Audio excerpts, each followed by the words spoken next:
معوذتین کہلاتی ہیں۔ معوذتین کا مطلب وہ صورتیں جنہیں پڑھ کر اللہ تعالیٰ کی پناہ لی جاتی ہے، اللہ تعالیٰ کی حفاظت حاصل کی جاتی ہے۔ انسان اس دنیا میں طرح طرح کے خطرات سے گھرا ہوا ہے، پریشانیوں سے گھرا ہوا ہے، کچھ باہر کی ہے، کچھ اپنے اندر کی۔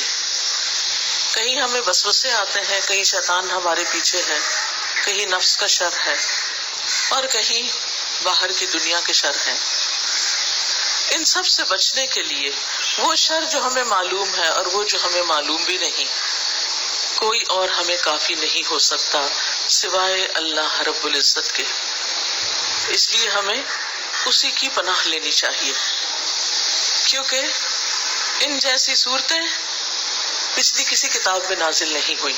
ابن عابس جوہنی کہتے ہیں، ایک مرتبہ رسول اللہ صلی اللہ علیہ وسلم نے مجھ سے فرمایا، اے ابن عابس، کیا میں تمہیں سب سے افضل کلمات کے بارے میں نہ بتاؤں جن سے تعوذ کرنے والے تعوذ کرتے ہیں، یعنی پناہ لیتے ہیں؟ میں نے عرض کیا، یا رسول اللہ صلی اللہ علیہ وسلم، کیوں نہیں؟ تو آپ نے فرمایا، یہ دو صورتیں، قل اعوذ برب الفلق، قل اعوذ برب الناس، بہترین کلمات ہیں حفاظت حاصل کرنے کے لیے، پناہ لینے کے لیے۔ اسی طرح ہر چیز کے لیے کافی ہو جانے والے کلمات ہیں یہ دو صورتیں۔ معاذ بن عبداللہ بن خبیب اپنے والد سے روایت کرتے ہیں، وہ کہتے ہیں کہ ہم ایک بارش والی سخت اندھیری رات میں گھر سے نکلے، ہم رسول اللہ صلی اللہ علیہ وسلم کو ڈھونڈ رہے تھے تاکہ وہ ہمیں نماز پڑھائیں۔ چنانچہ ہم نے ان کو پا لیا، ڈھونڈ لیا۔ تو آپ نے پوچھا، کیا تم لوگوں نے نماز پڑھ لی؟ تو میں کچھ نہ بولا۔ معاذ بن عبداللہ کہتے میں کچھ نہ بولا۔ آپ نے فرمایا کہو، تو بھی میں کچھ نہ بولا۔ آپ نے پھر فرمایا کہو، تو بھی میں کچھ نہ بولا۔ آپ نے پھر فرمایا تو میں نے عرض کیا، اے اللہ کے رسول صلی اللہ علیہ وسلم، میں کیا کہوں؟ آپ نے فرمایا، قل هو اللہ احد، قل اعوذ برب الفلق، قل اعوذ برب الناس، صبح و شام 3 بار کہہ لو، یہ تمہیں ہر چیز سے کافی ہو جائیں گی۔ یعنی بہت سے لمبے چوڑے وظیفے پڑھنے سے بھی تمہیں نجات دے دیں گی، یہی کافی ہو جائیں گی۔ ہر شر، کیونکہ اس میں آتا ہے من شر ما خلق، ہر شر سے بچنے کے لیے یہ کافی ہے۔ کسی بھی قسم کا آپ کے دل میں کسی کے بارے میں بھی کوئی خوف ہے کہ وہ آپ کو نقصان دے گا، تو اس سے یہ آپ کو کافی ہو جائیں گے، بچا لیں گے۔ رسول اللہ صلی اللہ علیہ وسلم جنوں اور انسانوں کی نظر بد سے پناہ مانگا کرتے تھے کہ اللہ تعالیٰ محفوظ رکھے، اور اس کے لیے وہ کچھ کلمات پڑھا کرتے تھے۔ جب یہ صورتیں نازل ہوئی تو آپ نے وہ چھوڑ دیے کلمات اور ان کو اپنے لیے کافی سمجھا، پھر انہی صورتوں کو پڑھتے تھے۔ تو اگر آپ کو یہ وہم ہو، ڈر ہو، شک ہو، خوف ہو کہ لوگ مجھ سے حسد کریں گے، مجھے نقصان دیں گے، مجھے نظر لگا دیں گے، ایسا ہو جائے گا، ویسا ہو جائے گا، تو بالکل خوف نہ کھائیے اور یہ صورتیں پڑھتے رہیے، آپ کے لیے یہی کافی ہیں۔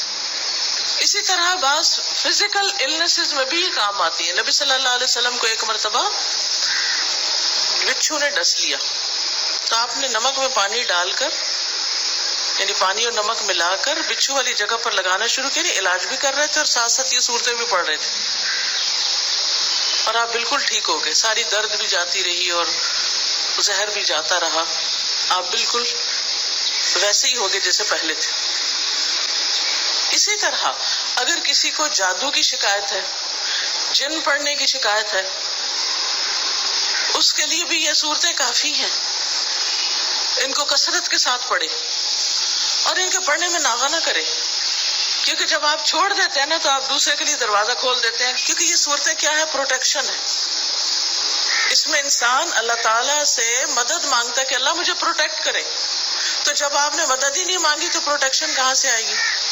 تو ہر روز ان کو پڑھنے کی ضرورت ہے، دن کے چڑھے 3 دفعہ، دن کے ختم ہونے پہ اور رات کے آنے پہ 3 دفعہ، رات ختم ہوئی صبح ہوئی پھر 3 دفعہ، بس یہ سائیکل چلتا رہے، اور رات کو سوتے ہوئے بھی 3 بار۔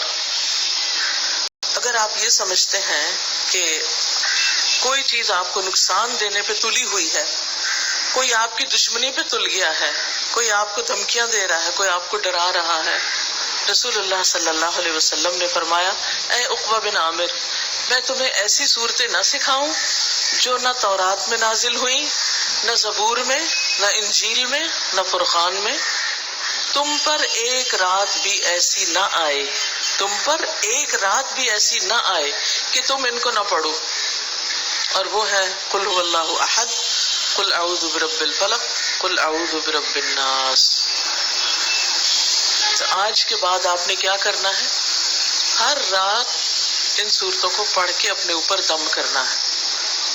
اگر آپ بیمار ہیں تو انشاءاللہ شفا ہوگی، اور اگر آپ صحت مند ہیں تو آپ کی حفاظت ہوگی. بہت سی جان لیوا بیماریوں سے انشاءاللہ بچیں گے. خود پر بھی پڑھیں اور اپنے بچوں پر بھی پڑھا کریں اور ان کو عادت ڈال دیں. چھوٹے چھوٹے بچوں کو یہ صورتیں زبانی سکھا دیں، اور جب رات سونے لگے تو انہیں کہیں چلے ہم سب مل کے پڑھتے ہیں.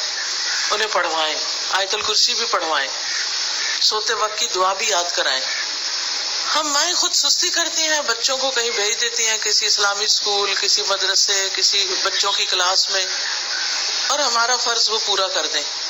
ہمارے بچوں کو وہ صورتیں سکھا دیں جو آپ انہیں سکھا سکتے ہیں، اور صرف سکھا ہی نہیں سکتے بلکہ عادت ڈال سکتے ہیں کہ وہ عملی زندگی میں ان سے استفادہ کریں.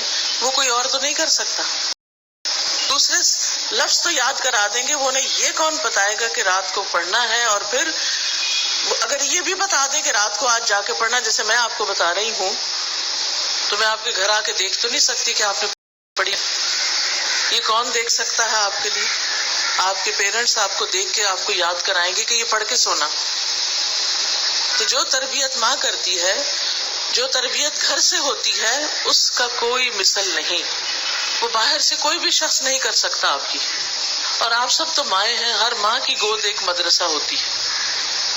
اور اگر آپ کے عمل میں یہ نہیں ہے عمل، یعنی آپ یہ صورتیں خود نہیں پڑھتے، تو آپ اپنے بچوں کو کبھی بھی نہیں پڑھوا سکتے، کیونکہ بے عمل انسان کی زبان میں کوئی تاثیر نہیں ہوتی. تو بہت ضروری ہے کہ ان کی فضیلت کو سمجھیں اور پھر ان سے خود بھی فائدہ اٹھائیں اور دوسروں کو بھی فائدہ پہنچائیں.